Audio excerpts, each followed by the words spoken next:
Salam satu Tuhan.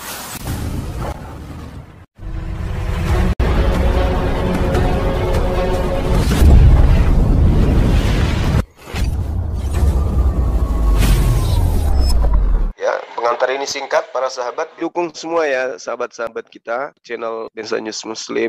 Di like, di subscribe, di share sebanyak mungkin untuk supaya mencegah sahabat-sahabat kita di luar sana tidak terpengaruh terhadap pemurtadan.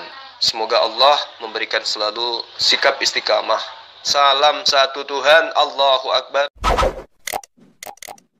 Ini mau saya ingatkan dulu si Juma Jahanam ini. Buset. Kenapa bang? Kapan Noise, kau berubah? Noise. Ahisugi. Kenapa isi kepala banyak jahanam isinya, Petra? Enggak ada yang lain apa? Jangan Tuhan lu marah samamu Juma. Iya kenapa sayang? Kenapa Petra? Mana Juma? Kamu kayak siluman lele, datang-datang kamu. Kau buang. Kenapa? Korban Tuhan, istrimu entah kemana? Loh, kenapa kamu sakit hati? Istrimu juga nanti bakal tak ada. Kalau bukan kamu yang duluan, istrimu duluan. Terus Petra, istrimu kemana sekarang, Petra? Jangan-jangan dia keluar malam nyari duit. Bereskan dulu istrimu Juma. Coba bereskan istrimu. Saya mau lihat istrimu ada di rumah nggak? Kenapa jadi bahas? Saya curiga istrimu lagi keluar nyari duit. Saya nggak percaya kalau istrimu ada di rumah. Nah, bener kan? Bereskan istrimu ya Juma. Coba ya. bereskan dulu istrimu di rumah deh. Kau bicara tentang Tuhan. Kenapa? Tidak ada lagi orang yang bisa menghentikan penginjilan saya kah? Jangan-jangan Apakah nggak ada lagi yang bisa menghentikan penginjilan saya sampai jangan-jangan kau gay. istri juga Juma, dibawa? jangan-jangan kau gay. Jangan-jangan kau gay. Jangan-jangan homo kau Juma. Kayak Paulus Jangan-jangan gitu. kau Kayak Paulus gitu. jangan-jangan kau homo. Kau buang istrimu. Nah itu Tuhanmu nggak punya istri. Kami lah wajib nanya. Kenapa Tuhanmu nggak beristri? Jangan-jangan dia begitu. Ada Bible gay, khusus gay. Gerejamu menikahkan gay. Jangan menyebut itu Bang Johan, nanti kerungkat. Gimana dong? Tuhanmu sendiri nggak punya istri, bro. Tuhanmu sendiri nggak punya istri, bagaimana? Orang Islam. Udah, Dorce yang disahkan pemerintah. Kenapa sih? Ini ada orang sakit naik nih. Itu namanya padale. Ngomongin masalah istri, istrinya sendiri nggak keurus di rumah. Dia sudah rindu untuk menjadi istrinya Tuhannya di surga katanya. Ini lagi ada lagi naik ketua umum API, siapa ini? Iya. Saya ketua umum API di Jepang. Masya Allah. Kok bisa? Iya. Iya, saya ketua umum API di Jepang. Di mana? Anda tidak kenal saya? Di Saya mana? ketua umum API di Jepang. Yang mengangkat Anda jadi ketua umum di Jepang siapa? Umat. Umat siapa? Ya umat Islam lah. Oh yakin? Yakin. Siapa aja itu Kan Bang? saya bisa menyandang ketua umum API. Ada 4 visi dan misi kita. Siapa aja itu Bang orang-orangnya Bang? Bisa disebutin? Hah? Siapa aja? Ya umat lah yang angkat saya jadi ketua umum API. Iya umat siapa Bang? Oke. Bukan, enggak ada umat oke, enggak ada umat oke. Umat siapa? Anda pengurus API tidak? Umat Coba lihat muka saya. siapa? Tatap muka. Umat siapa? Coba lihat muka saya. Tatap muka saya. Saya malas lihat muka Anda. Umat siapa? Oh, berarti Anda tidak kenal pengurus API. Iya umat siapa? Lihat itu mukanya. Ngerti nggak satu yayasan itu hanya satu ketua umumnya, kok ada ketua umum? Ya saya di Jepang. Udahlah, orang kayak gini ngapain dipelihara anak lo? Ya kalau Anda ketua API di sana ya ketua API di Jepang, bukan ketua umum Bang. Ketua umum Ya, itu cuma ketua umum di satu. Jepang. Ketua umum itu cuma satu Bang. Salah ente. Saya ketua umum API di Jepang. Nggak ada ketua umum satu namanya. Ibarat Paulus dia ini mengaku sebagai muridnya Yesus di Roma. Aku ini muridnya Yesus. Aku ketemu di Damsyik. Aduh. Ditiru ya ditiru ya sama anak buahnya ya. Ditiru sama anak buahnya. Tadi itu dia sebelum dia mengaku sebagai ketua umum, dia jatuh dan rebah. Lalu aku datang, Bang Suma datang.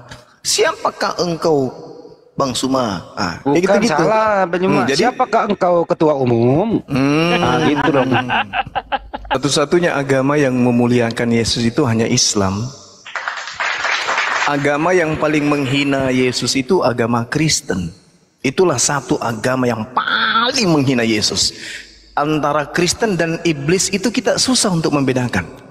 Iblis mau Yesus disalibkan, Kristen mau Yesus disalibkan. Bedanya apa ya?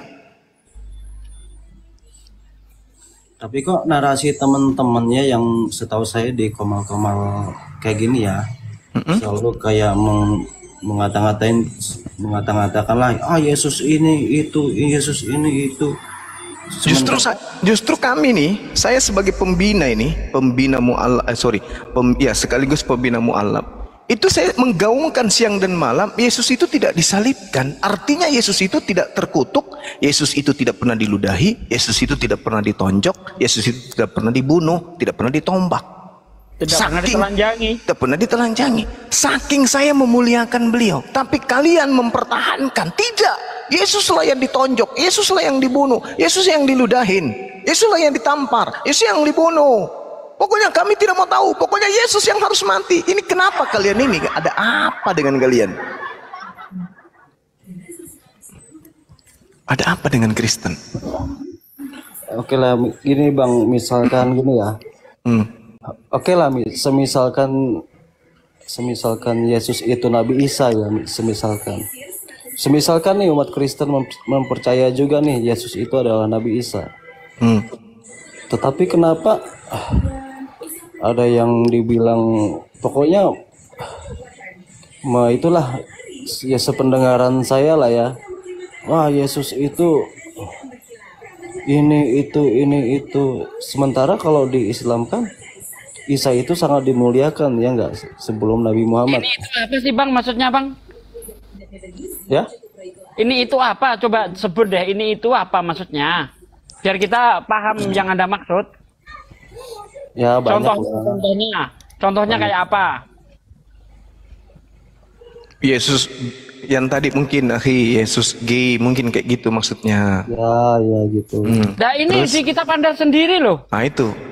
Kitab Anda yang Anda sendiri yang ngomong. yang merendahkan Yesus. Itu kitab Anda sendiri. Ini ada murid laki-laki bersandar di dada Yesus. Coba. Kok bisa laki-laki bersandar di dada laki-laki sih?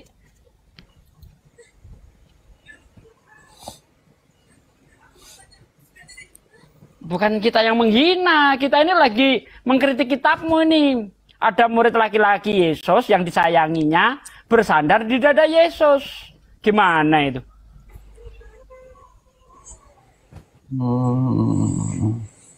Kan bingung kan? Kau pun bingung. Enggak, kalau saya kan enggak ngedalami juga ya Alkitab, enggak jarang baca lah ya. Sementara itu ini kan dari kata kolpo, dalam bahasa Inggrisnya bosom, dada. Kok bisa? Itu di ayat mana ya Pak Bible berjalan? Di Yohanes 13 ayat 23.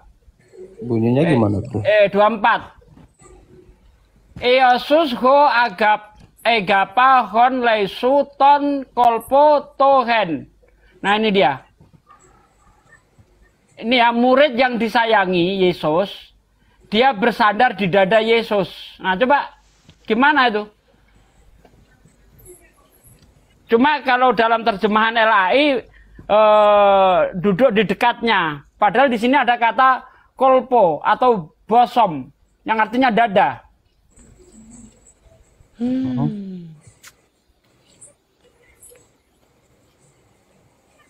Nih ya, Jadi saya gimana? Open cam deh, biar saya open cam ya. Bentar. Oke. Saya tunjukkan nih.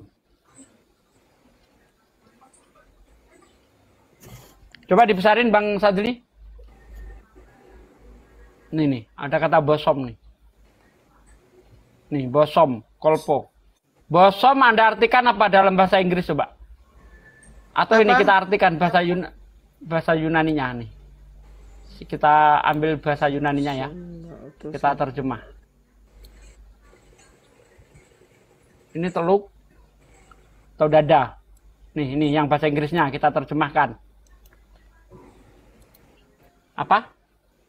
Dada. Jadi bukan kita yang menghina Bang. Kitabmu sendiri itu. Silakan lagi Jumang lanjut. Iya, sebenarnya sekali lagi saya katakan bahwa Al-Quran itu ketika menyentuh kemudian pengajaran tentang Nabi yang datang kepada Bani Israel lahir tanpa ayah. Itu tujuan Al-Quran memang untuk mensucikan dan memuliakan beliau. Membersihkan nama beliau dari orang-orang kafir. Itu Al-Quran jelas menerangkan itu.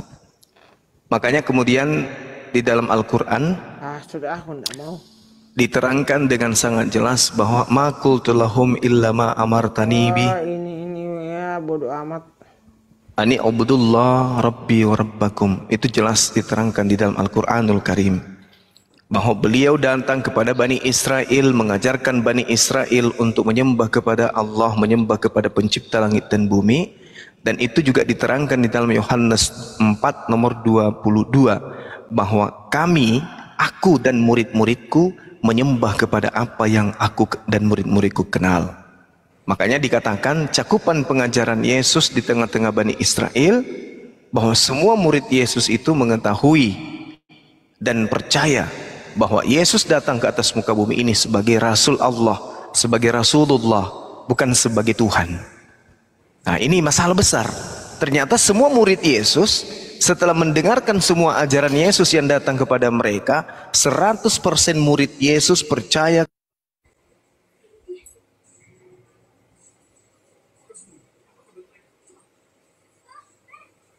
Kena Bennett Bang.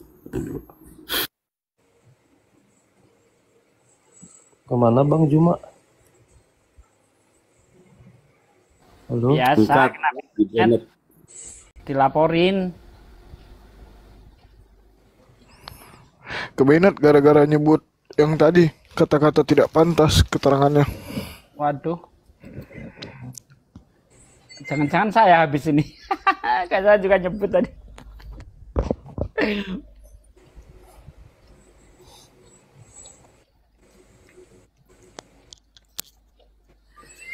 Wah, ini penontonnya ramai ya.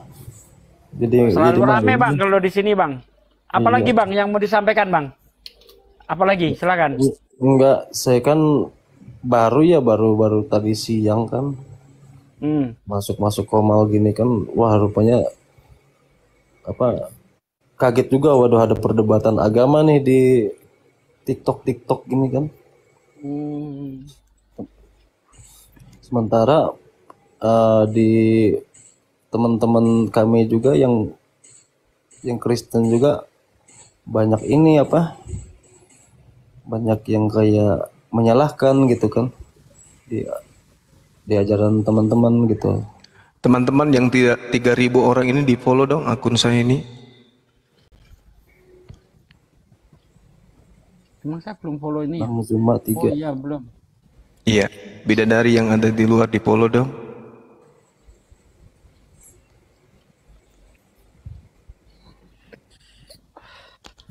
Follow Bang Juma. Iya, begitu Bang. Jadi semua orang yang menjadi murid Yesus itu percaya bahwa Yesus itu hanya Rasul. Yesus sendiri yang mengaku itu. Yesus sendiri yang mengatakan itu. Di dalam Yohanes 17 nomor 8. Segala firman yang engkau sampaikan kepadaku telah kusampaikan kepada mereka. Mereka telah menerimanya. Jadi tidak ada lagi penulisan firman setelah Yesus menyampaikan firman ini. Tidak ada lagi pewahyuan. Karena semua firman sudah Yesus sampaikan pada masa Yesus datang di tengah-tengah mereka. Mereka tahu benar-benar bahwa aku datang daripadamu. Dan mereka percaya bahwa engkaulah yang telah mengutus aku. Jadi seluruh murid Yesus yang hidup sesama dengan Yesus percaya bahwa Yesus itu adalah utusan Tuhan. Utusan Tuhan alias Rasulullah, utusan Tuhan. Yesus itu semua murid. Berarti bagaimana dengan Kristen? Kok tiba-tiba Yesus ini jadi Tuhan? Sementara semua muridnya menurut Yesus, semua muridku percaya bahwa aku ini adalah Rasulullah, utusan Allah, utusan Tuhan. Nah, dari mana Kristen mendapatkan ilmu Yesus itu Tuhan itu sendiri?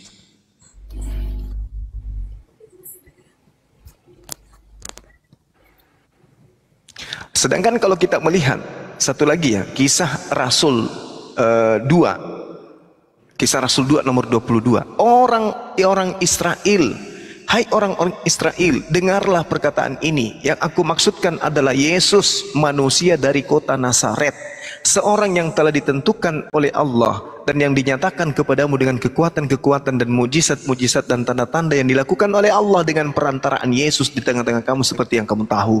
Seperti yang kamu tahu, berarti orang Israel tahu bahwa Yesus ini hanyalah utusan Tuhan. Yesus juga mengakui itu, bahwa semua muridku mengetahui dan percaya bahwa aku adalah utusan Tuhan, bukan Tuhan itu sendiri. Bahkan Al-Quran pun menarasikan, wahai Nabi Isa, apakah engkau yang mengajarkan Kristen untuk menuhankan dirimu?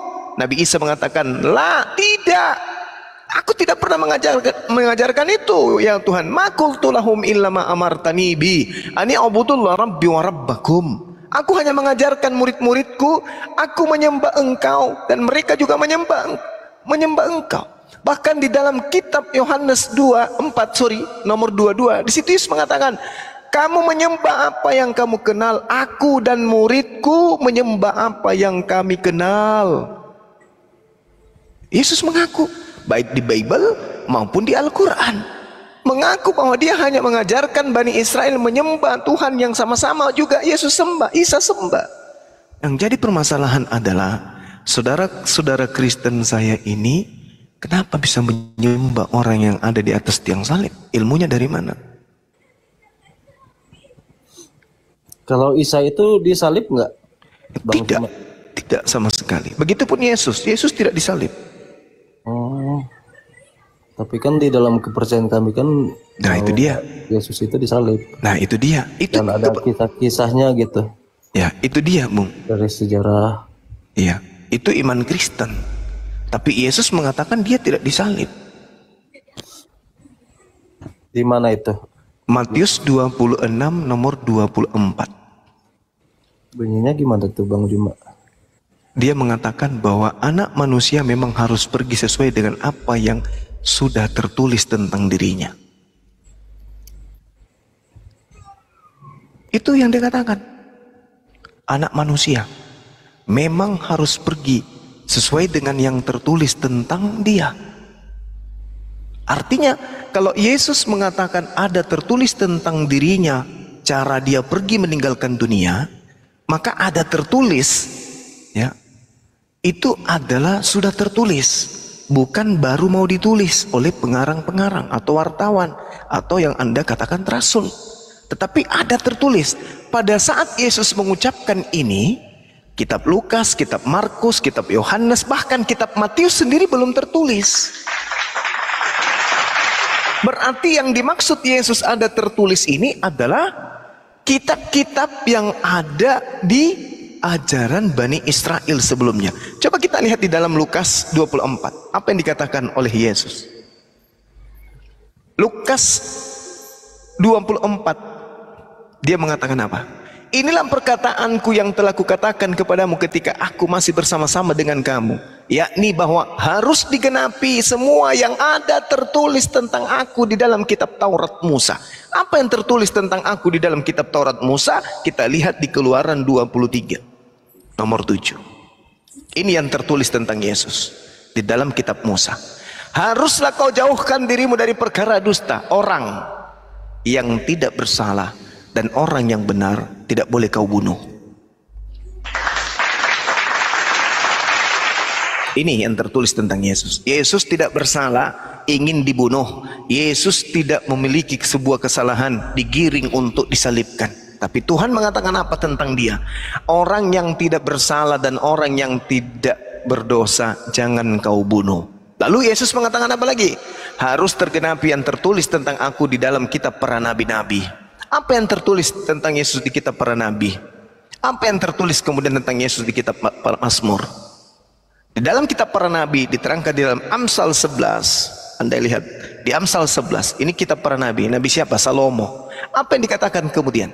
Orang jujur dilepaskan oleh kebenarannya, tetapi pengkhianat tertangkap oleh hawa nafsunya. Nomor 7-nya, pengharapan orang fasik gagal pada kematiannya dan harapan orang jahat menjadi sia-sia. Nomor 8, orang benar diselamatkan dari kesukaran, lalu orang fasik menggantikannya. Apalagi yang tertulis tentang Yesus di kitab para nabi? Di Amsal 21 nomor 18, kitab para nabi mengatakan tentang aku. Menurut Yesus, orang fasik dipakai sebagai tebusan bagi orang yang benar dan pengkhianat sebagai ganti orang yang jujur. Ini yang tertulis tentang aku di kitab para nabi. Aku orang jujur, aku orang benar, ditebus menggunakan orang fasik, ditebus menggunakan pengkhianat. Berarti Yesus menerangkan ada tertulis tentang aku di kitab Nabi Musa, di kitab Torah, di kitab para nabi, di kitab Amsal, di kitab Mazmur, Mazmur 91. Yesus mengatakan Lukas 24. Dan ada tertulis juga tentang aku di kitab Mazmur. Di mana Yesus tertulis di kitab Mazmur? 91.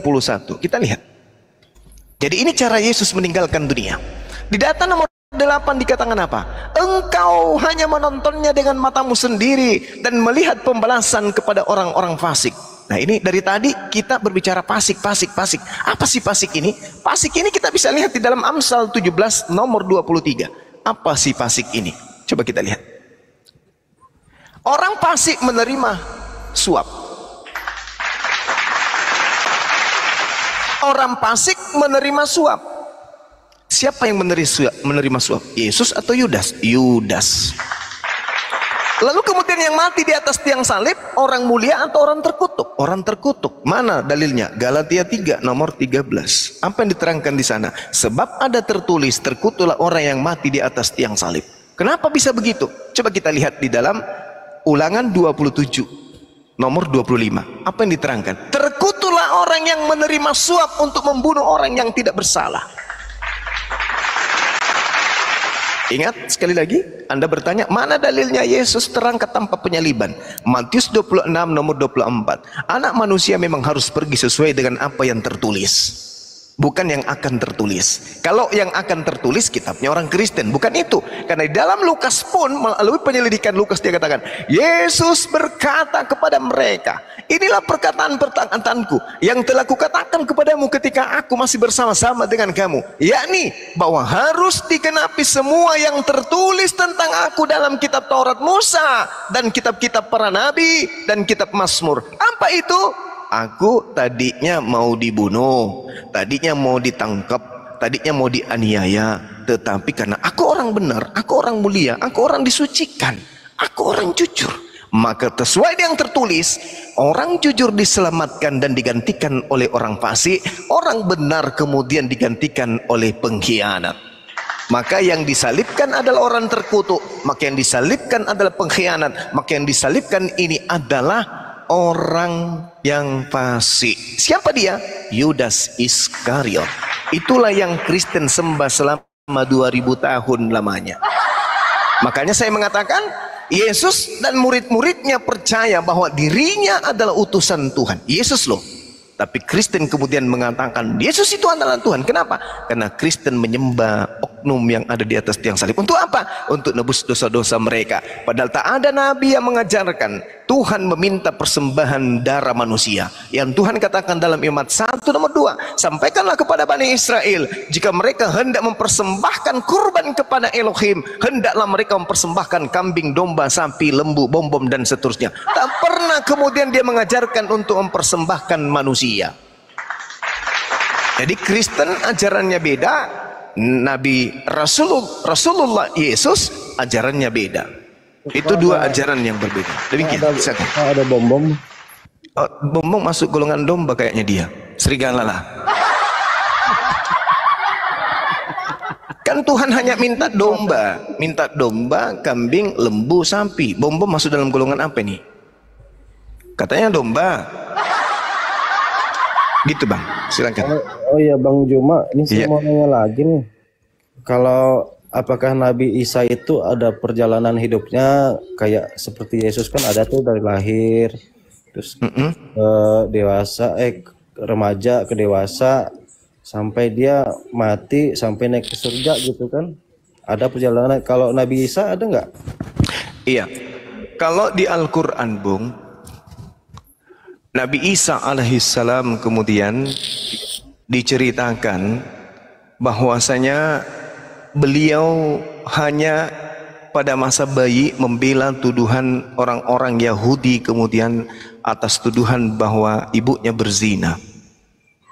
Itu diterangkan di dalam Al-Quran. Bagaimana kemudian Nabi Isa membela harkat dan martabat ibunya ketika orang-orang Yahudi, dan bisa masih ada rekaman digitalnya hari ini di dalam Talmud. Orang-orang Yahudi menuduh Maryam atau Miriam dalam bahasa Ibrani, bahasa Aramaik. Itu jelas Nabi Isa dituduh sebagai anak zina. Nabi Isa, Yesus dituduh sebagai anak haram. Yesus dituduh kemudian sebagai orang yang lahir karena ibunya berzina.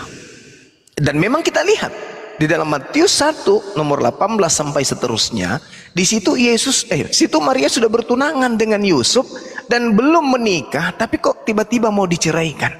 Jadi tidak disalahkan juga ini kitab Talmud, kitabnya orang Yahudi yang mengatakan Yesus ini anak haram, Yesus ini anak zina. Karena Maria dan Yusuf itu sudah bertunangan dan ingin cerai. Nah, lalu bagaimana dengan Al-Quran? Al-Quran menjelaskan Nabi Isa alaihissalam mensucikan ibunya kemudian. Wa yukallimuhun nasa fil mahdi wa kahlan wa minas salihin. Dan Isa alaihissalam berbicara pada saat dia masih dalam buayan ibunya. Berbicara, mengatakan kepada orang-orang Bani Israel bahwa aku ini bukan anak zina, aku ini adalah utusan Tuhan yang diutus kepada kalian, mengajarkan kemudian kepada kalian sebagai tanda-tanda kebesaran Allah. Inni qad ji'tukum bi ayatin mir rabbikum anni akhluqu lakum minat tin kahai'atit tain fa anfukhu fihi fayakunu tayra biiznillah. Aku ini seorang nabi, aku ini rasul untuk kalian yang diutus melalui ibuku tanpa suami. Ibuku tidak pernah berzina, ibuku adalah orang yang suci. Nabi Isa membela dan membantah Talmud. Bagaimana dengan kitabnya Kristen? Adakah membantah Talmud? Tak ada. Nah, pertanyaan saudara, apakah ada kisah sejarahnya kemudian Nabi Isa alaihissalam? Al-Quran bukan buku biografi yang dikumpulkan berdasarkan hasil penyelidikan, di mana Yesus diceritakan pada lahir di kandang ini, kemudian hari ke-8 disunat, hari ke-3 dia sekolah, hari ke-4 dia mengajar. Itu bukan buku biografi seperti kitab saudara yang dituliskan tersusun karena diselidiki. Kalau Al-Quran tidak. Al-Quran hanya menyampaikan poin-poin akidah, poin-poin tauhid, poin-poin hukum-hukum, dan pesan-pesan moral yang mungkin yang kemudian terjadi pada masa lampau yang kemudian berguna bagi kehidupan kami sebagai umat Islam. Jadi tidak diceritakan. Jangankan Nabi Isa, baginda Rasulullah Muhammad sallallahu alaihi wasallam saja di Al-Quran tidak diceritakan bagaimana dia lahir, bagaimana dia dewasa, tidak. Kenapa? Al-Quran itu bukan buku biografi yang menceritakan orang per orang. Al-Quran itu ada buku hukum-hukum yang berguna bagi kehidupan kemaslahatan manusia, semua manusia, litubayyina linnas. Demikian Bang.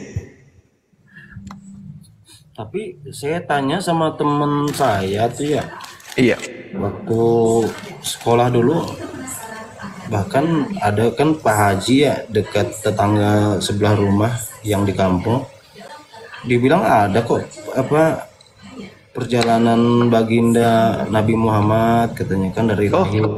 Iya betul. Itu di kitab yang membahas tentang pribadi beliau, yang membahas tentang perjalanan beliau.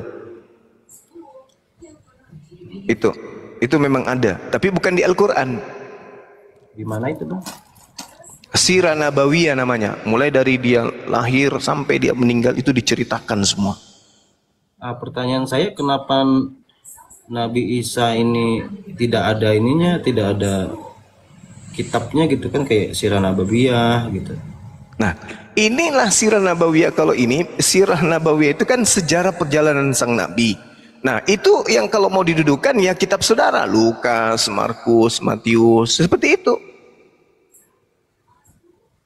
Nah, sekarang permasalahannya apakah cerita-cerita itu ada legalitasnya dari Yesus? Seperti misalnya Yesus ada yang sandar di dadanya, apakah itu betul? Karena Yesus mengatakan di awal tadi kita membuka, saya katakan bahwa seluruh murid Yesus sudah menerima firman. Dan semua rangkaian firman yang diterima, kalau misalnya firmannya itu ada 5.000 ayat, ketika 5.000 ayat ini disampaikan semua kepada muridnya, ending dari 5.000 ayat ini menghasilkan sebuah intisari pengajaran, Yesus adalah Rasulullah. Jadi bagi Bani Israel, bagi muridnya, Yesus hanya Rasul. Di luar daripada murid muncul serigala, ngaku-ngaku murid, justru mengajarkan ajaran yang berbeda, yaitu Yesus itu Tuhan itu sendiri. Makanya antara Bani Israel dan orang Kristen tidak bisa disatukan. Kenapa? Dua ajaran yang berbeda laksana langit dan bumi. Murid-murid Yesus percaya Yesus hanya utusan Tuhan. Murid-murid Yesus percaya bahwa dia hanya Rasul.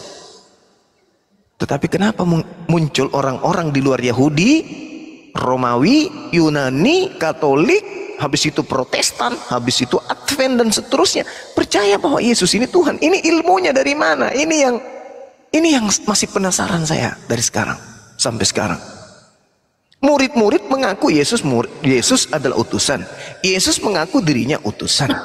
Kristen mengaku Yesus Tuhan, menyembah Yesus dan seterusnya. Ini ilmu dari mana? Gitu loh, saudara. Silakan.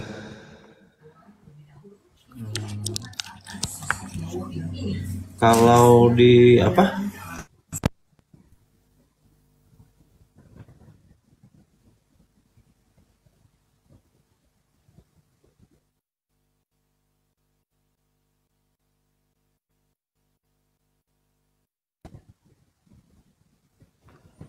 Cek.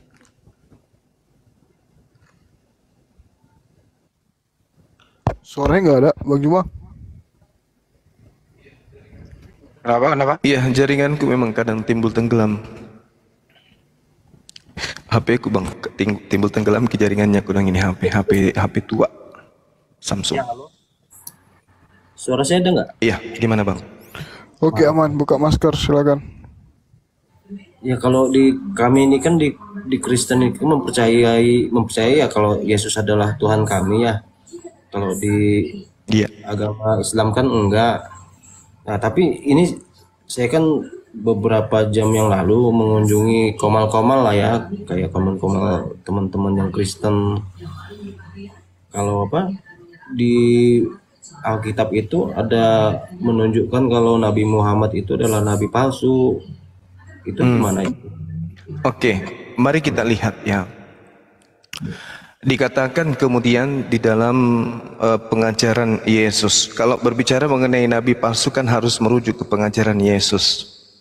Karena nabi itu kan dari Bani Israel katanya ya kan, maka kita merujuk kepada ajaran yang Yesus sampaikan kepada murid-muridnya. Dikatakan begini, di dalam ajaran Yesus itu sendiri terkait dengan nabi palsu. Matius 7 ya, tanda-tanda nabi palsu itu Yesus sudah sampaikan.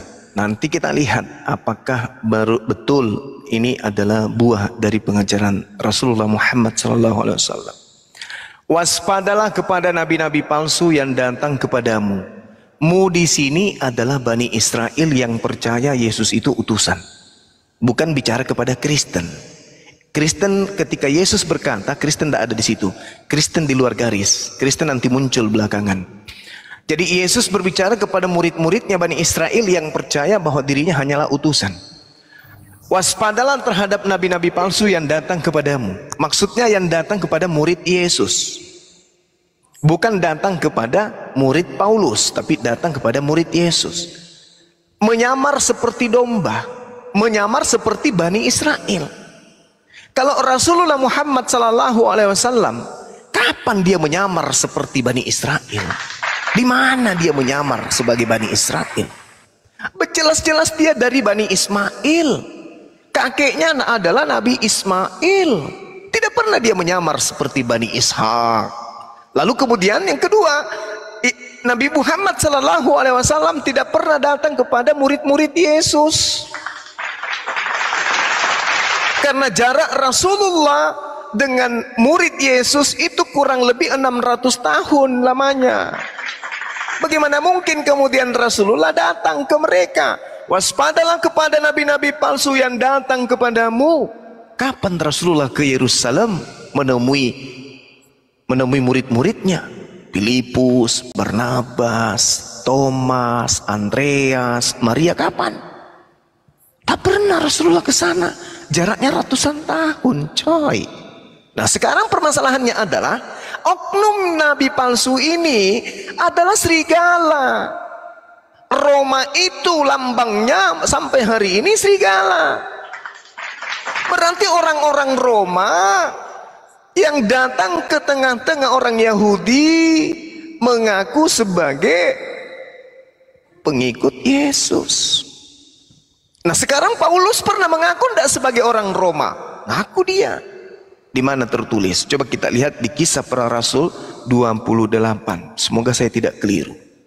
Di situ dia mengatakan bahwa dia kemudian adalah orang yang punya kelahiran sebagai orang Roma. Itu Kisah Para Rasul berapa, akhi?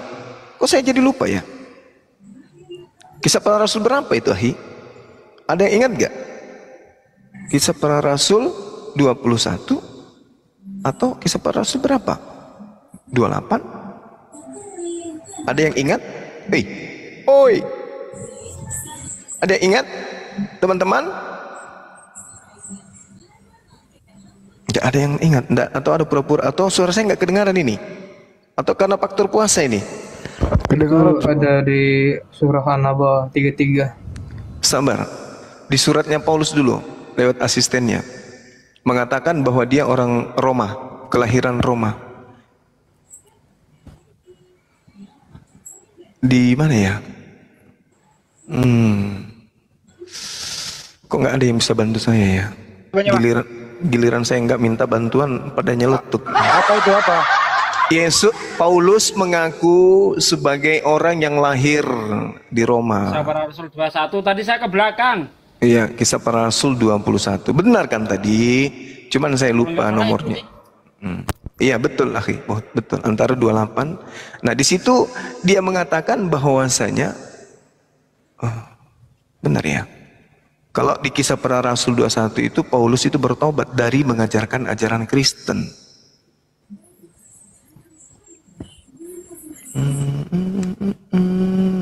Jadi error kayak gini ya. Ya bagus kok. Enggak, sayanya yang error. Enggak, biasanya saya lupa data. Oh. Kan ingat tadi kisah 21. 21 di situ dia bertobat dari mengajarkan agama Kristen.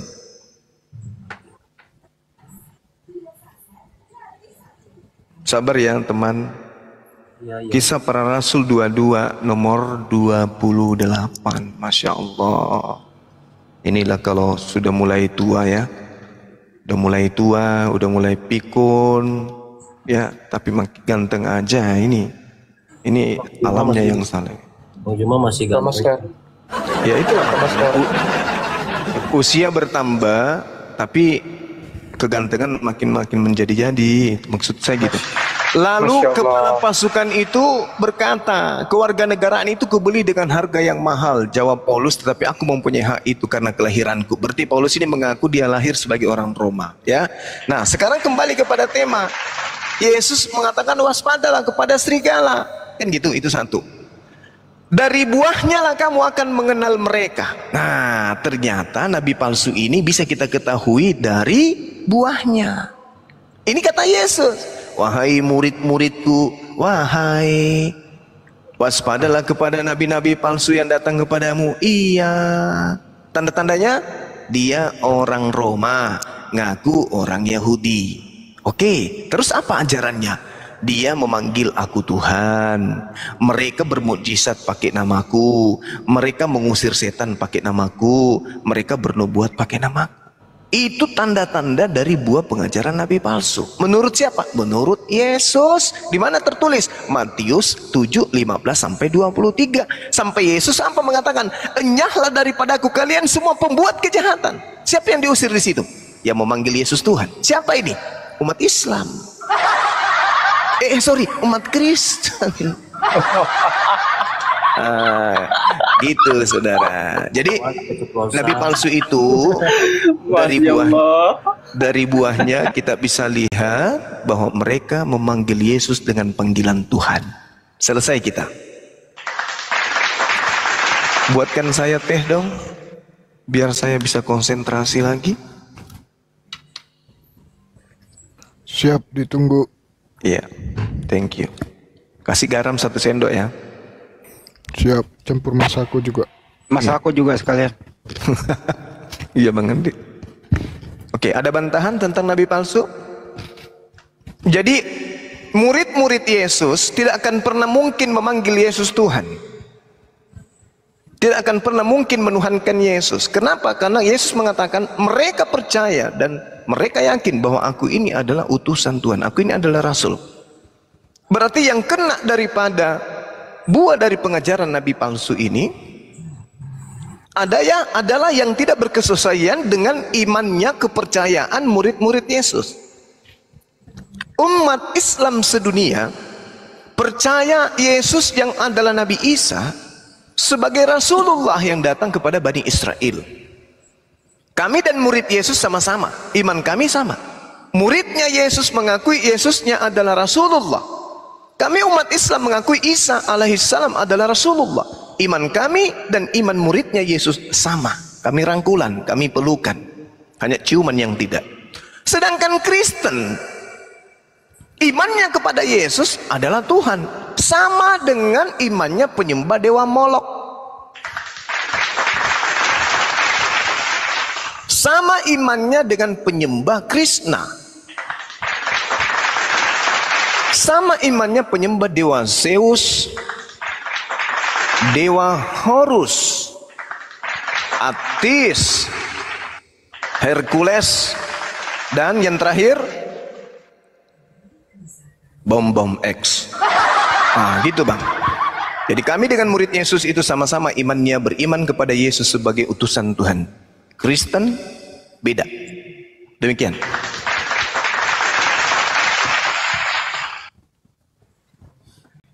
Oh iya siap. Ini mau tanya lagi nih Bang, nggak apa-apa ya nanya lagi ya? Nggak apa-apa. Kalau ini sih ya pengetahuan saya itu kan kalau nabi-nabi itu kan pasti mempunyai mujizat ya. Yes.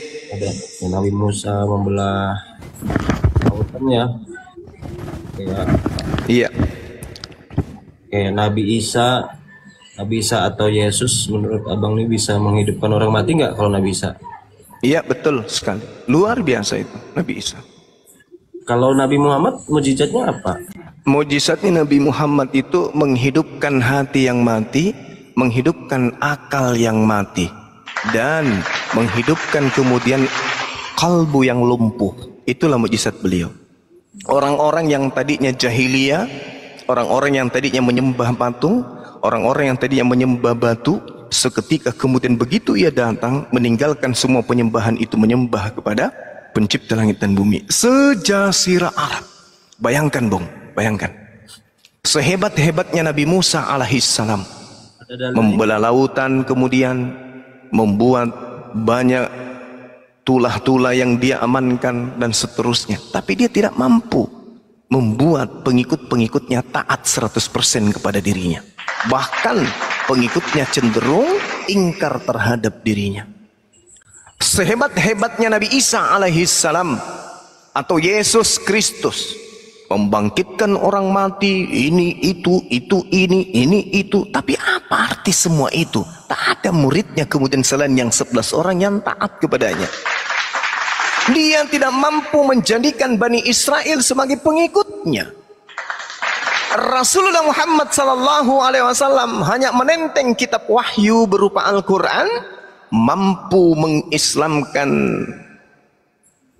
sejazirah Arab, bahkan separuh dari isi bumi. Itulah mujizat yang paling terbesar yang dia punya. Al-Quranul Karim mampu kemudian mengislamkan manusia hampir separuh dari, dengan cara mengajarkan rahmatan lil alamin. Itu jelas itu. Gimana? Bukan perangi lah. Kalau Belanda datang ke Indonesia 350 tahun, hanya mampu mengkristen. Sabar dulu, sabar. Anda kan minta bertanya, saya jawab. Kalau hanya alasan memerangi, Belanda yang membawa agama menyembah Yesus 300 tahun, 350 tahun datang kemudian menjajah di Nusantara, hanya mampu kemudian mendapatkan budak kurang lebih 0,2%. 300 tahun. Rasulullah Muhammad sallallahu alaihi wasallam sama seperti Nabi Musa. Ulangan 18 nomor 18. Aku akan membangkitkan nabi yang sama seperti Nabi Musa, menegakkan hukum-hukum dengan pedang. Makanya di dalam Yesaya 45, Yesaya 42 nomor 1, lihatlah hambaku, kepadanya aku berkenan, aku akan menaruh rohku di atasnya, dia akan menaklukkan hukum-hukum kepada seluruh bangsa-bangsa. Nabi Musa demikian, tapi Nabi Musa hanya khusus musuh yang ada di depannya. Tapi kalau Rasulullah, siapapun yang menghalangi hukum Tuhan akan dilenyapkan. Itu hebatnya. Yang membantah hukum Tuhan itu, yang memerangi hukum-hukum Tuhan itu yang dilenyapkan. Tapi mereka yang mau berdamai, contoh di Indonesia, Islam masuk di Indonesia hanya dengan modal berdagang. Mereka melihat orang yang berdagang ini setiap hari, setiap mau maghrib mereka teriak, Allahu Akbar, Allahu Akbar, La ilaha illallah. Habis itu mereka mengangkat tangan, Allahu Akbar, Alhamdulillahi Rabbil Alamin, Ar-Rahmanir Rahim, Maliki Yaumiddin, Iyyaka na'budu wa iyyaka nasta'in. Orang yang tadinya di Nusantara nyembah batu, nyembah pohon datang kemudian, Bang, aku mau belanja parfum. Bang, ihdinas siratal mustaqim, siratal ladzina an'amta 'alaihim ghairil maghdubi. Bang, beli parfum, Bang. Waladdallin. Amin. Assalamualaikum warahmatullahi. Assalamualaikum warahmatullahi. Afwan, maaf Ibu, tadi saya lagi ibadah. Ibu butuh keperluan apa? Saya mau beli parfum. Itu tadi Bapak ngapain?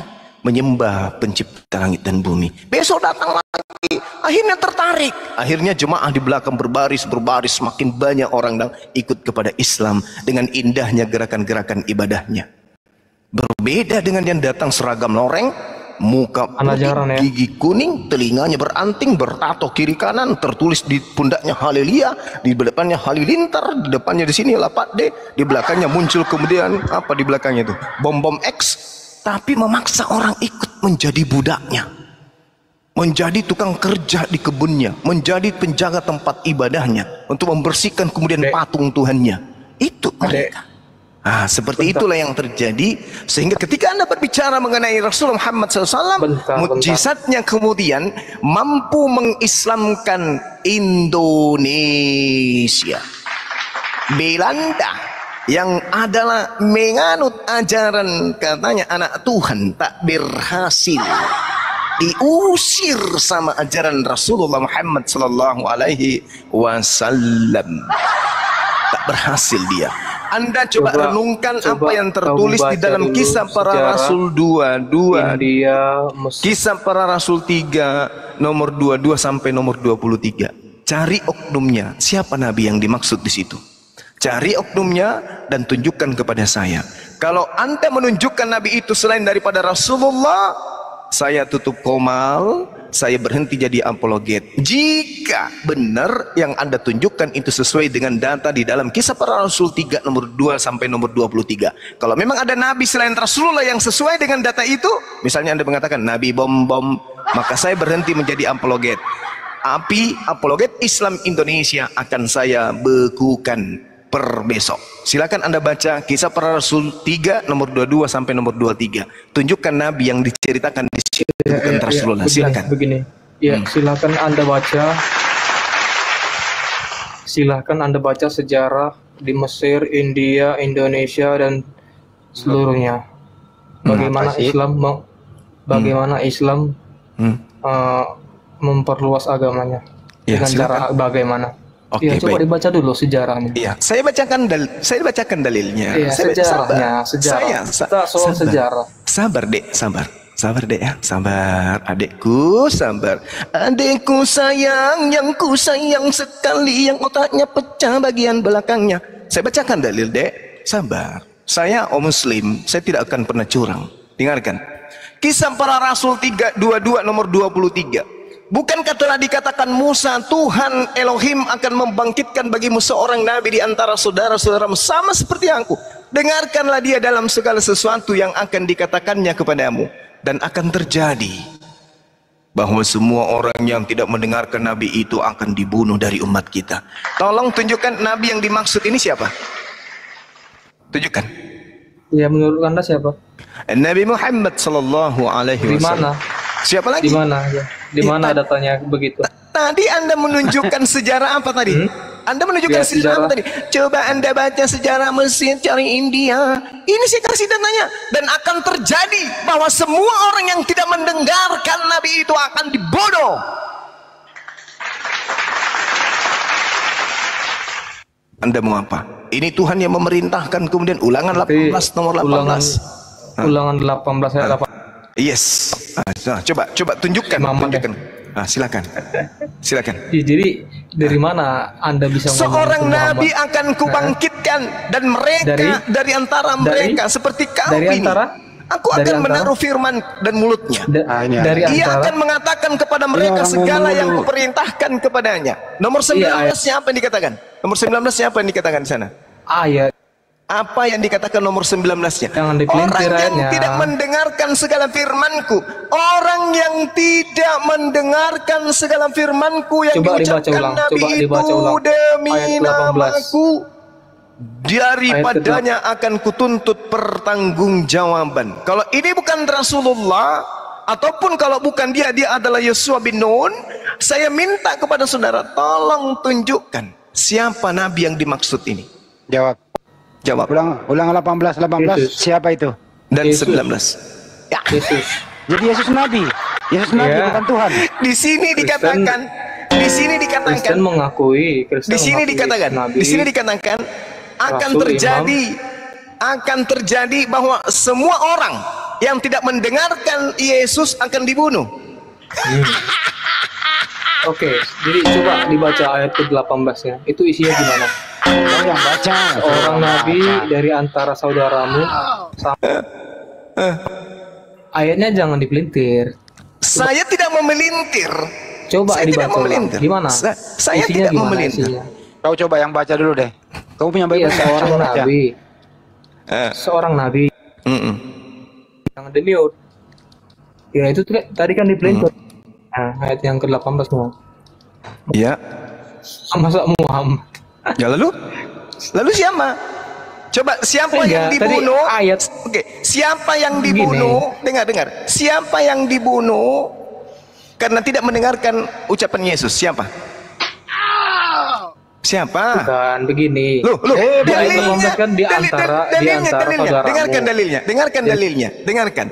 Dan akan terjadi bahwa semua orang yang tidak mendengarkan Nabi itu akan dibunuh dari umat kita. Tolong tunjukkan manusia mana yang dibunuh karena tidak mendengarkan Nabi Yesus. 1.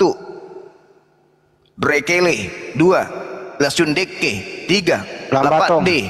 Siapa lagi? Labiju. Siapa lagi? Rahmadong. Siapa lagi? Rujais. Siapa lagi? Bom. Siapa lagi? Oh, banyak kali dibunuh ya. Bukannya justru Tuhan ente itu yang mati di atas tiang salib? Kena langsung. Hah? Langsung kena. Hah? Mbak, kita Bukannya baca kalau pelan-pelan dia begini, adalah sebentar, Yesus, sebentar. orang-orang yang tidak mendengarkan Yesus akan dibunuh. Kok terbalik? Orang-orang Begini. yang tidak mendengarkan Nabi itu akan membunuh Nabi itu. Mama Coba kita pahami ayat itu ya. Robek Kita- otaknya. bentar. Mana tehnya, Om? Bro, kamu udah baca nggak sih tuh? Udah baca. Coba baca, coba Baca, baca, coba, baca. coba. Dari Baca antara aja dulu, saudaramu. baca. Saya tidak Iya, saya kan lagi Anda baca. bicara. Ya, silakan Anda baca. Silakan Baca Anda dulu. Baca. Bacalah. Diam, Baca aja diam. dulu.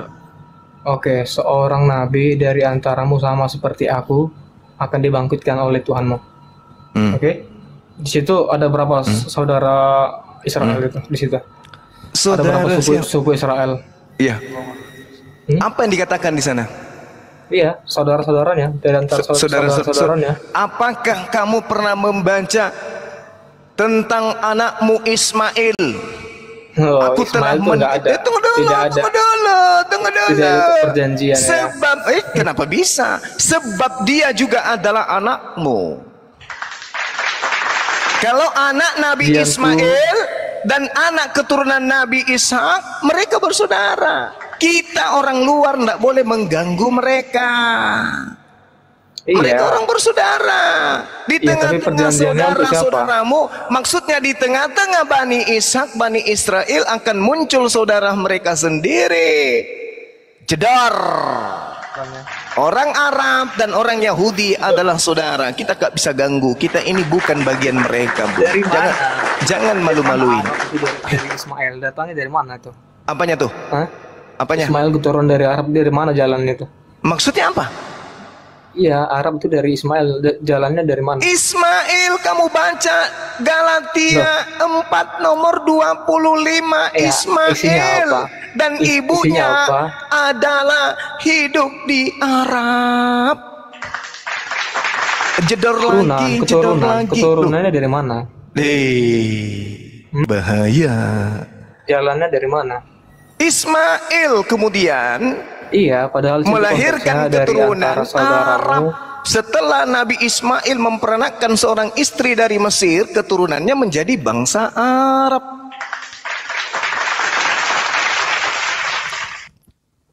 Gimana?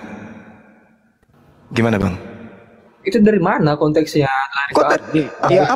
Apaan yang dari mana?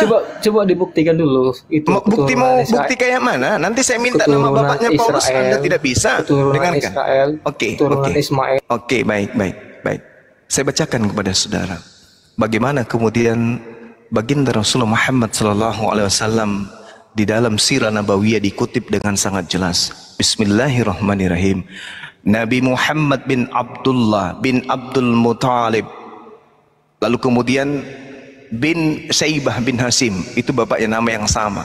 Lalu kemudian diterangkan lagi bin Umar bin Abdul Manaf, lalu kemudian Maghirah bin Qusay bin Kilab bin Murrah bin Ka'ab bin Lu'ay bin Ghalib bin Firh bin Malik bin An-Nir bin Kinanah bin Kusaimah bin Mudriqah. Lalu kemudian dikatakan bin Mudrika, Amr bin Ilyas bin Mudrad bin Nizar bin Ma'ad bin Adnan bin Uddah. Lalu kemudian dikatakan lagi Muawin bin Nahur bin Tayrah bin Yarubah bin Yusba' bin Nabat bin Ismail bin Ibrahim. Nah, sekarang gantian dong. Mendiri agama Anda Paulus. Tolong, nama bapaknya Paulus sampai ke Ibrahim siapa? Dari mana tadi? Dijawab dulu itu pertanyaan. Jawab pertanyaan. Sekarang giliran Anda. Pendiri agama Anda adalah Kristen, ini adalah Paulus. Coba. Paulus bin? Tadi datanya. Paulus bin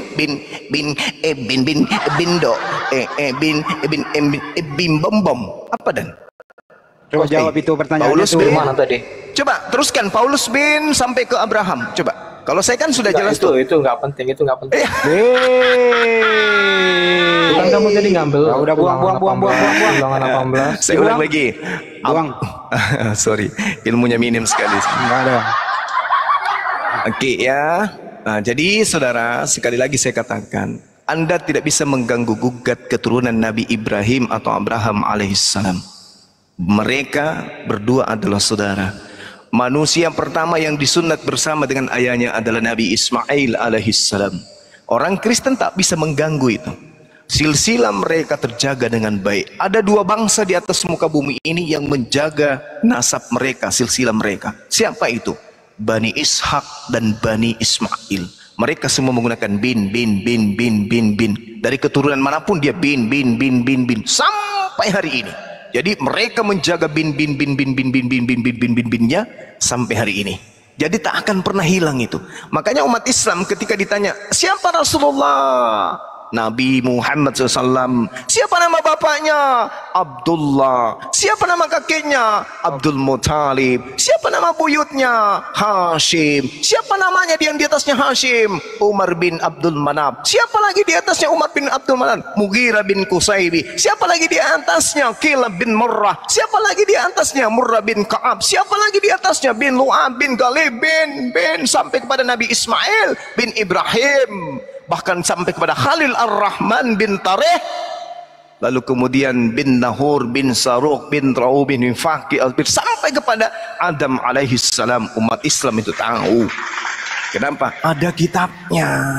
Nah sekarang kalau kita balik, kitab Filipi, kitab Efesus, kitab Roma, kitab Filemon, Ibrani, Timotius, Galatia, Roma, 14 buku dikarang oleh satu manusia yang tidak jelas arah melintang, nggak tahu dari mana asalnya. Siapa nama bapaknya Paulus yang telah menuliskan 4 kitab untuk orang Kristen? Nama bapaknya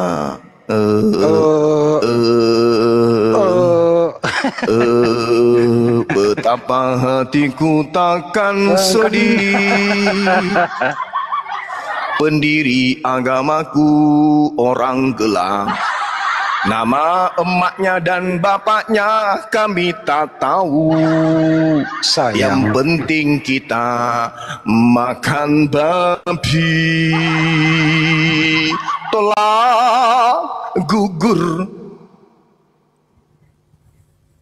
Buka masker. Saya tunggu dia lari memang. Lari sendiri. Telah gugur buka masker, nyindir Bang Suma pakai masker. Allahu Akbar. Mana tehnya dari tadi ini? Ditanya satu pertanyaan saja, siapa nama orang tua Paulus? Zeus. Jadi teman-teman, diskusilah. Jangan naik menyebarkan kebotolan, congor doang gitu loh. Iya benar Bang Di. Jadi materi yang menarik kita pada malam hari ini terkait dengan perbedaan antara ajaran Yesus dengan murid-muridnya dan ajaran Paulus dengan murid-muridnya. Itu berbeda. Itu dua mata rantai yang terputus, nggak nyambung. Murid-murid Yesus. Kalau sejarah banyak mak yang membawa agama Islam masuk ke Indonesia dan yang membawa agama Kristen masuk ke Indonesia itu bisa sebenarnya dijelaskan. Dan siapa yang mengusir pembawa agama Kristen itu? Bisa juga dijelaskan. Bisa. Kalau mereka mau jujur nggak? Paling enggak. Yang membawa Kristen itu no Manson, orang Jerman. Terus Belanda punya yayasan lembaga Alkitab Hindia Belanda. Lupa tuh. Ya, kita hanya memberi peringatan. Tugas kita hanya menyampaikan, memberi peringatan kepada siapapun yang kemudian ingin mendengarkan peringatan itu. Kalau kalian mau sehat, silakan ikuti peringatan. Tapi kalau kalian tidak mau, ya silakan aja. La ikraha fiddin. Allah hanya mengatakan begini, innama tunziru manittaba'az zikra wa khasyiyar rahman bil ghaib fabashshirhu bimaghfirati wa ajrin karim. Allah hanya memerintahkan kita untuk menyerukan ini.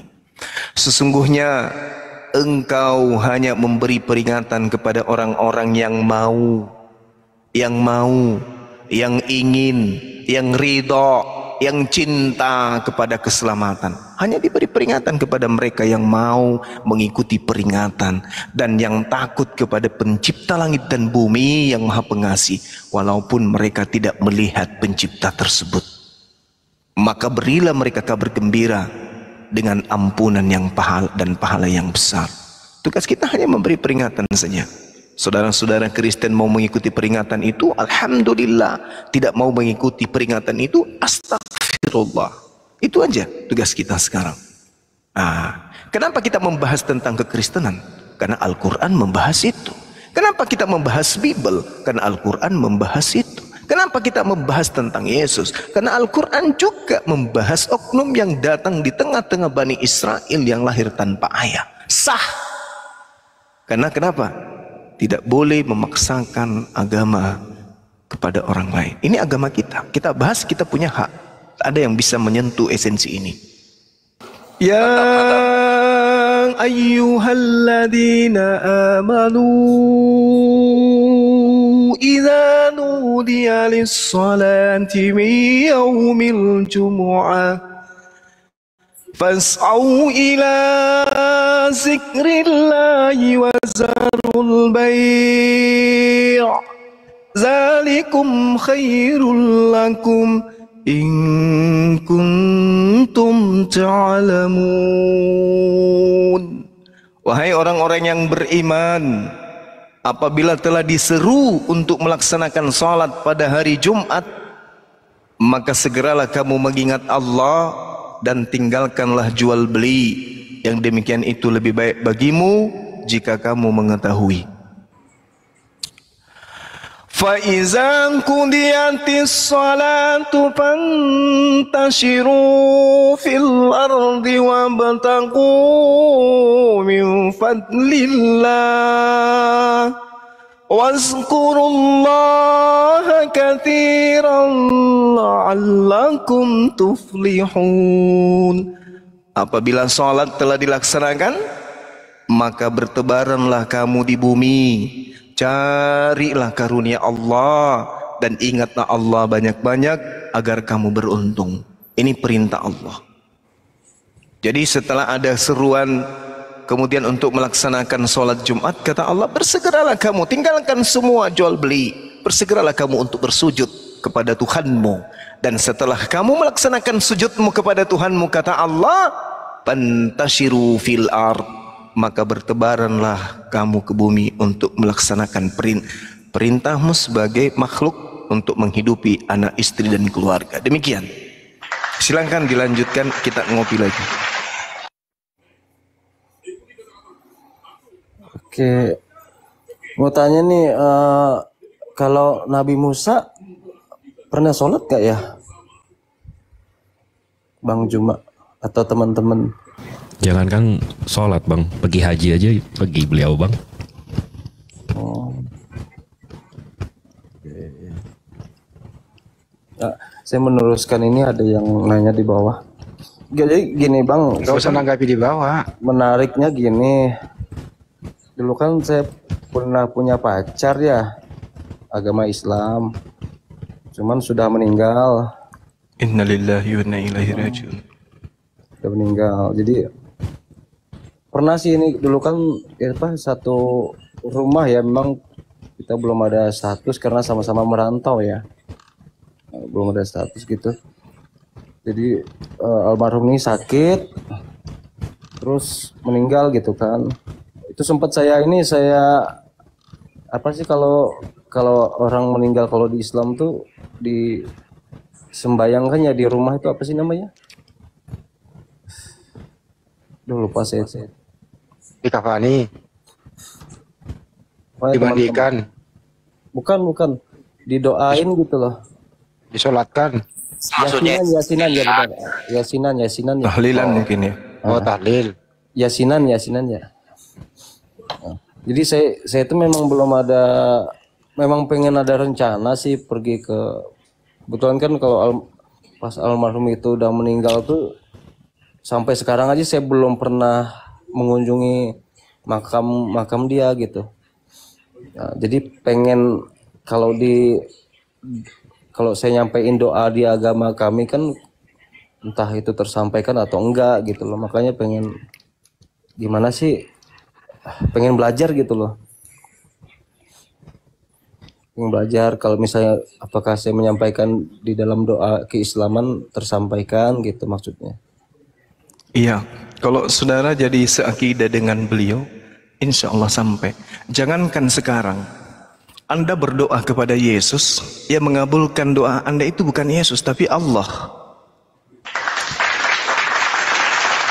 Kira-kira kalau Anda masuk dalam ruangan ibadah, Anda manggil Yesus, Yesus, Yesus dengar? Tidak. Lalu yang mendengarkan siapa? Rabbus samawati wal ard, pencipta langit dan bumi. Itulah yang mendengarkan saudara, yang mengutus Yesus di tengah-tengah Bani Israel. Hakikat pencipta itulah yang mendengarkan. Kenapa demikian? Coba Anda lihat. Andai saja yang mengabulkan doa orang Hindu itu adalah sembahannya orang Hindu, dan yang mengabulkan doa orang Buddha adalah sembahannya orang Buddha, dan yang mengabulkan doanya orang Kristen adalah sembahannya orang Kristen, berarti di atas muka bumi ini banyak Tuhan. Andai saja Tuhan itu banyak, Tuhannya orang Hindu mengatakan umat Hindu aku ingin kayakan, Tuhannya orang Buddha juga tidak mau kalah, aku juga mau umat Hindu aku kayakan semuanya. Umatnya orang Kristen, Tuhannya orang Kristen juga tidak mau kalah. Tunggu, saya juga mau orang Kristen paling kaya di dunia, paling pintar. Tapi faktanya di Hindu ada yang kaya, ada yang miskin. Di Islam ada yang kaya, ada yang miskin. Di Kristen ada yang kaya, ada yang miskin.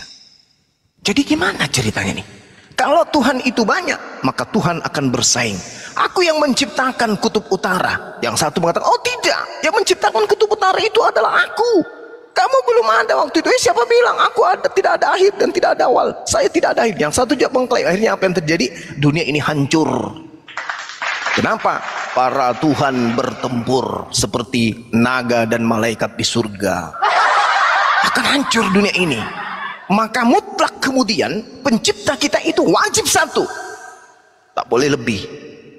Kalau masih lebih, masih ada yang sama, itu belum Tuhan. Ada Tuhan api, ada Tuhan air, ada Tuhan tanah. Itu bukan Tuhan, itu bukan Tuhan. Itu masih level makhluk. Tapi dia berkuasa bang tentang laut. Itu masih level makhluk.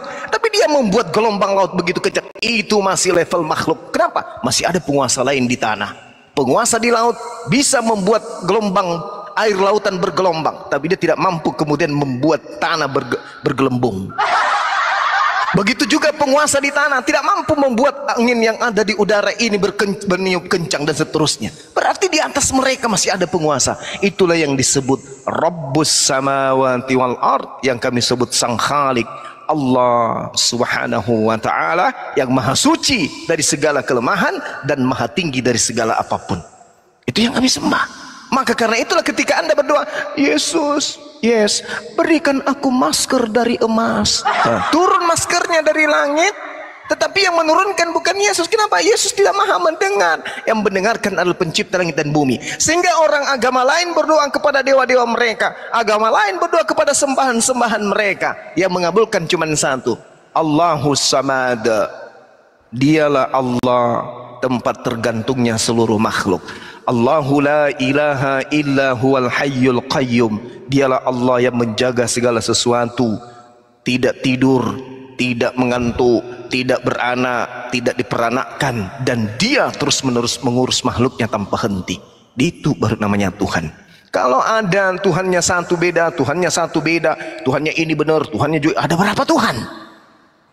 Banyak kali Tuhan.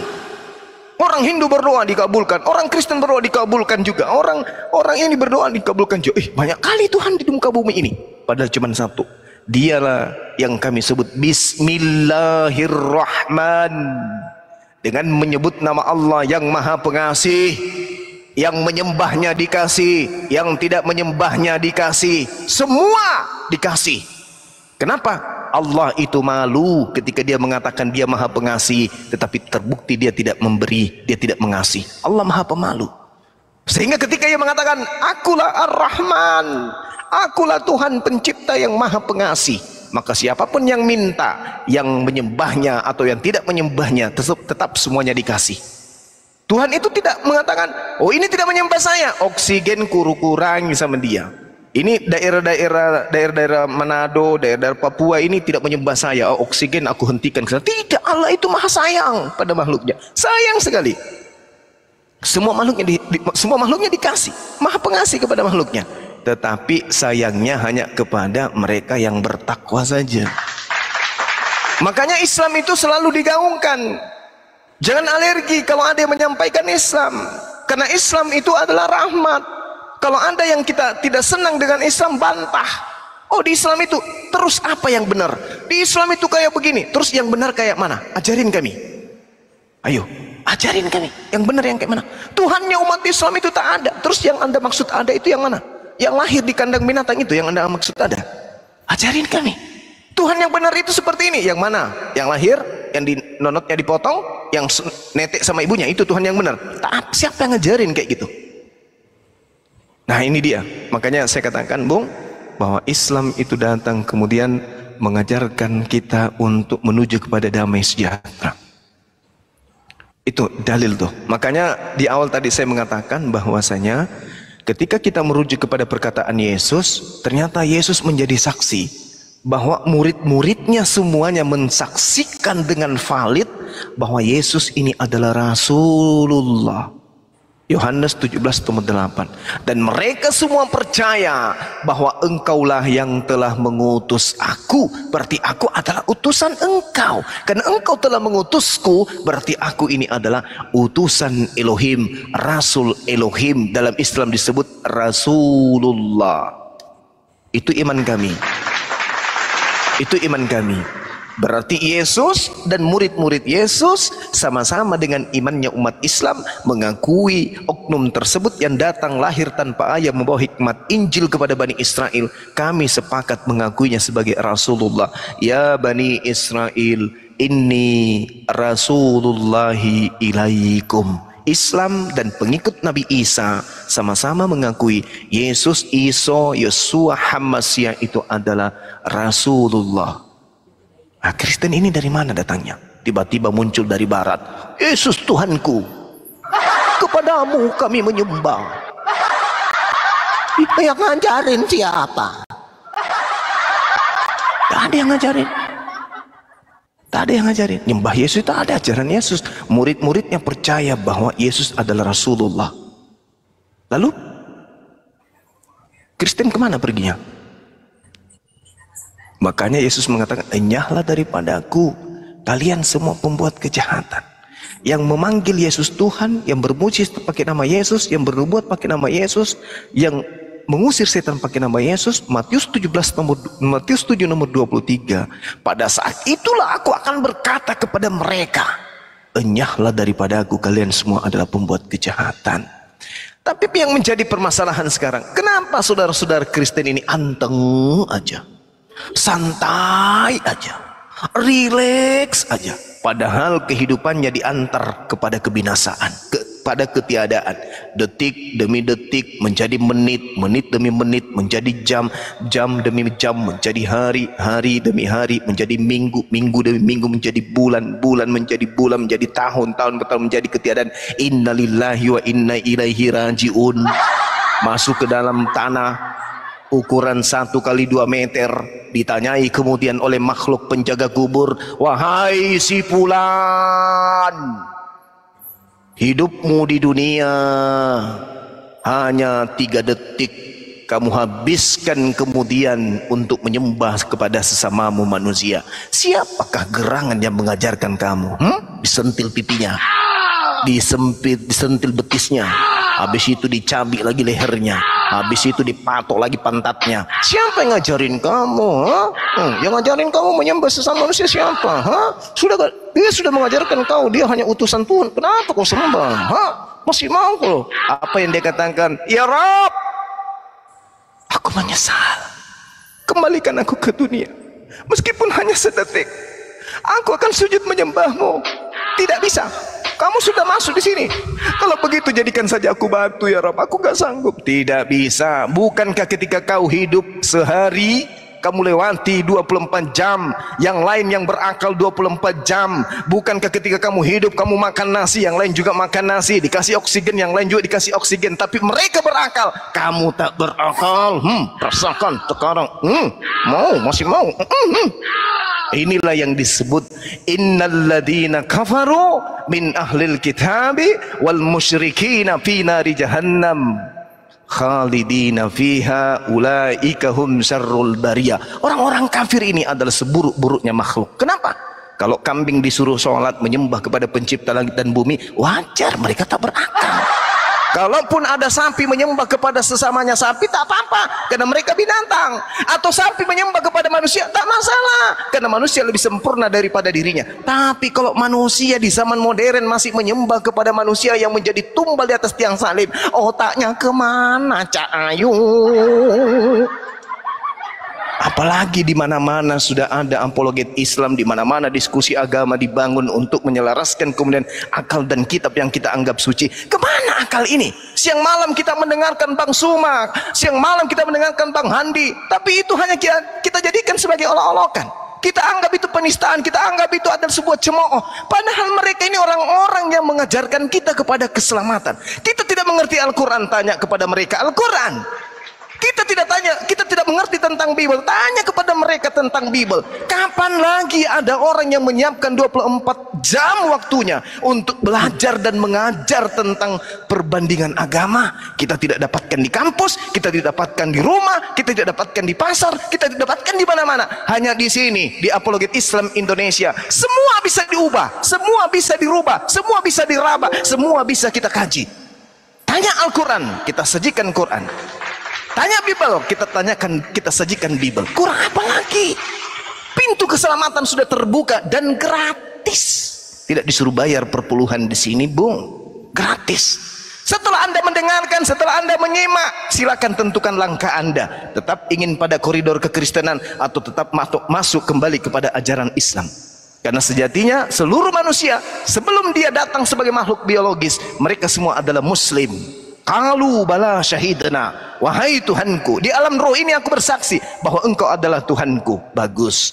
Begitu dia masuk ke bumi, ternyata dia disembah adalah sesamanya manusia. Kufur dia, ingkar, mengkhianat dia dari sumpahnya ketika di alam roh. Masuk ke alam kubur, cambuk. Angkat pantatmu sedikit. Bentangkan kakimu. Meleksik. Siksa demi siksa akan dirasakan fi nari jahannam khalidina fiha. Na'udzubillah tsumma na'udzubillah. Ingat saudaraku, kalau Yesus itu benar-benar Tuhan, maka saya katakan Tuhan Anda itu tidak sempurna. Kenapa Tuhan Anda tidak sempurna? Karena Tuhan Anda tidak mengetahui manusia. Tuhan Anda tidak mengetahui kekuatan akal manusia. Tuhan Anda tidak mengetahui kalbu manusia. Kenapa? Karena manusia yang dia ciptakan adalah manusia yang sempurna, makhluk yang sempurna. Kesempurnaan daripada kemanusiaan, kemudian dia tahu menelaah, menerobos apapun itu yang bisa dipecahkan oleh akalnya. Tapi kenapa ketika ia datang di atas muka bumi, dia hanya mengatakan, semua muridku percaya kepada aku bahwa aku adalah utusan Tuhan. Tapi ternyata Tuhan. Berarti Tuhan ente itu tidak maha tahu. Dia hanya mengajarkan aku adalah utusan. Aku utusan. Kalau dia Tuhan, harusnya dia mengatakan, wahai seluruh umat manusia di atas muka bumi, akulah Tuhan pencipta langit dan bumi yang datang di tengah-tengah kamu.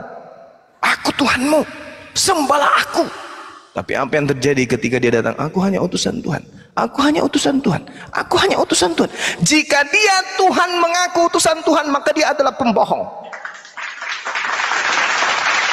Kalau dia Tuhan pencipta langit dan bumi yang datang menjelma menjadi manusia, tapi dia mengatakan aku tidak tahu, aku datang bukan atas kehendakku sendiri, maka dia adalah Tuhan idiot. Kalau dia sudah tahu bahwa Tuhan itu adalah maha berkehendak, tapi dia mengatakan aku tidak dapat berbuat apa-apa dari diriku sendiri, berarti dia Tuhan yang kurang vitamin, Tuhan yang gagal, tidak layak dituhankan. Demikian.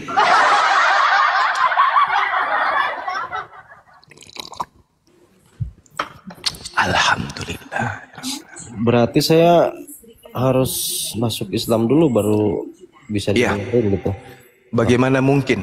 Gini Bung, ada satu data yang kemudian ingin saya sampaikan kepada saudara, yang tidak pernah kita akan temukan. Mungkin saya pendalaman materi tentang Bible saya lebih mendalam. Bukan saya sombong, tapi saya juga ini orang belajar.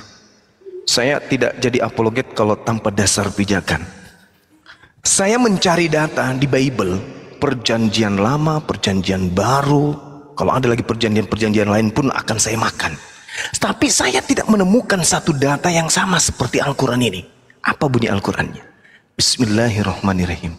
Jannatu adni yadkhulunaha wa man salaha min abaihim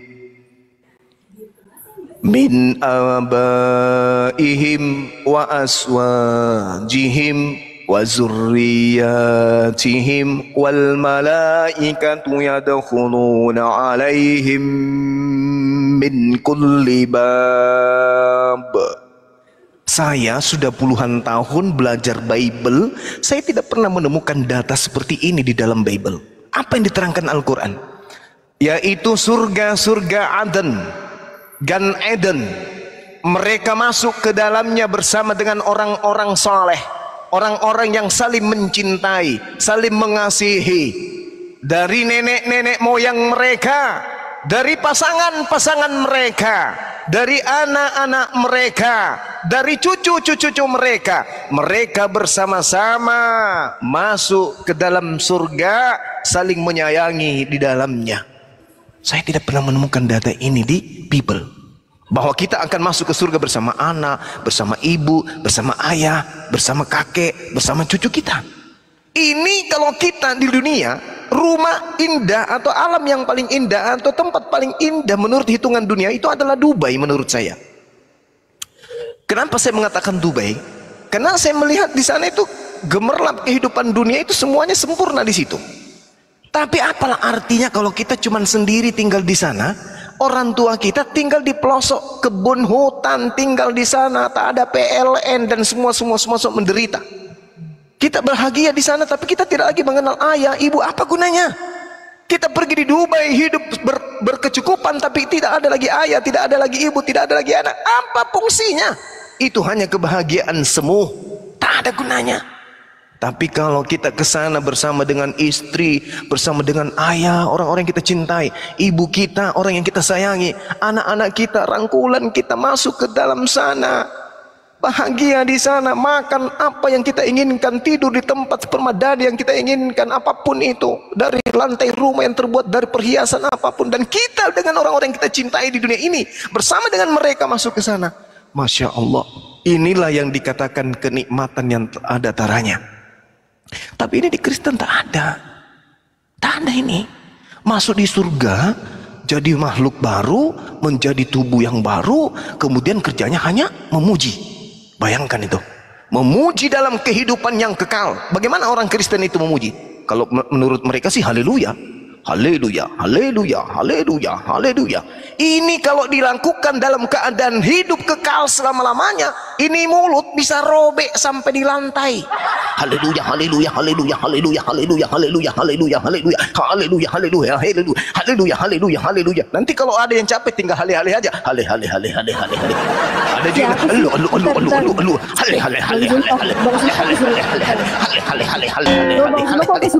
hale. Inilah yang ingin saya minta dari Anda, ucapan kesurupan. Berarti di surga nanti Anda hanya kesurupan, Cahayu. Itu yang saya tunggu. Bayangkan baru 1 detik aja aku mengatakan itu, Anda sudah mengatakan saya kesurupan. Bagaimana Anda berjamaah dalam kehidupan kekal bergemuruh dengan suara itu aja? Ale. Kalau sudah capek, ale.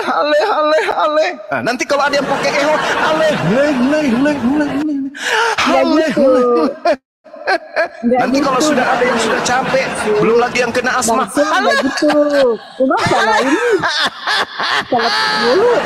gimana ceritanya? Surga itu tempat kenikmatan, bukan tempat penyiksaan.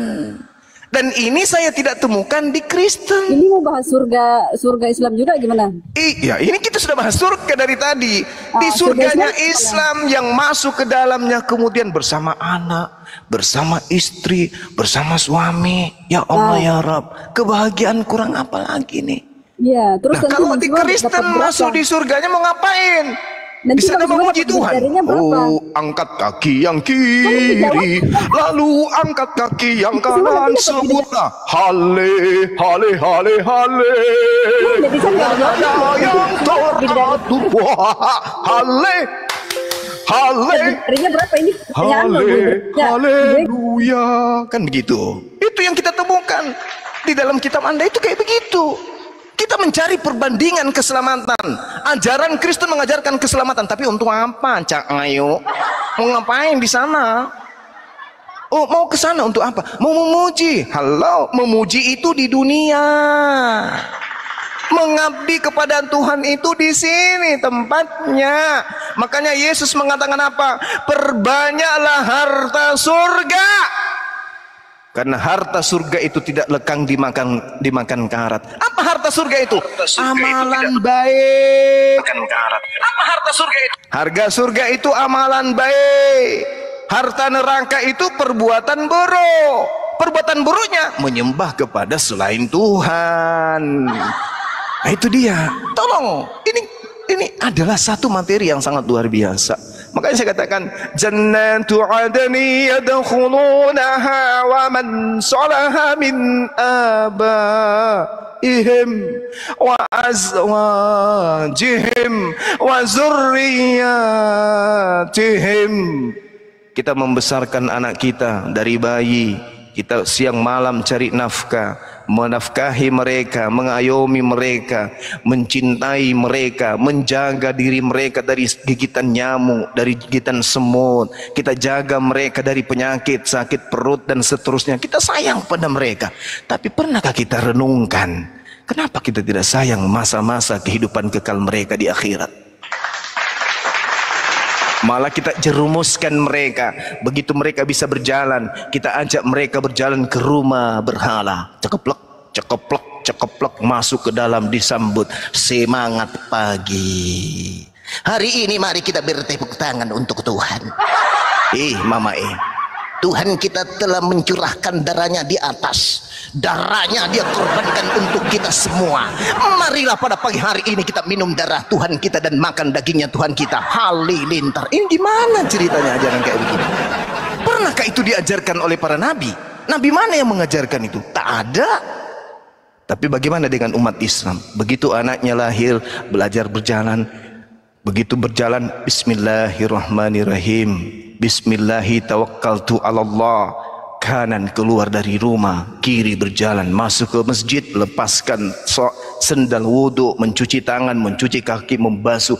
Habis itu berdiri di hadapan Pencipta. Allahu Akbar. Wahai Engkau Pencipta langit dan bumi yang maha besar. Alhamdulillahi Rabbil Alamin. Segala puji Engkau wahai Tuhan alam semesta. Ar-Rahmanir-Rahim, yang maha pemurah lagi maha penyayang.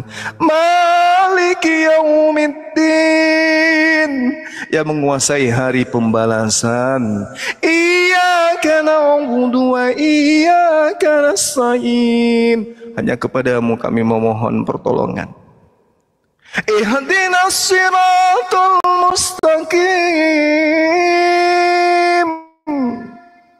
tunjukkanlah kami kepada jalan istiqamah. Siratal ladzina an'amta 'alaihim, jalan orang-orang yang Engkau beri nikmat keselamatan atas mereka. Ghairil maghdubi 'alaihim waladdallin.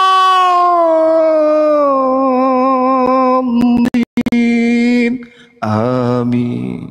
Masya Allah. Bukan jalan orang-orang yang Engkau bekukan hatinya, bukan jalan orang-orang yang Engkau mandekkan akalnya, bukan. Dari kecil mereka diajari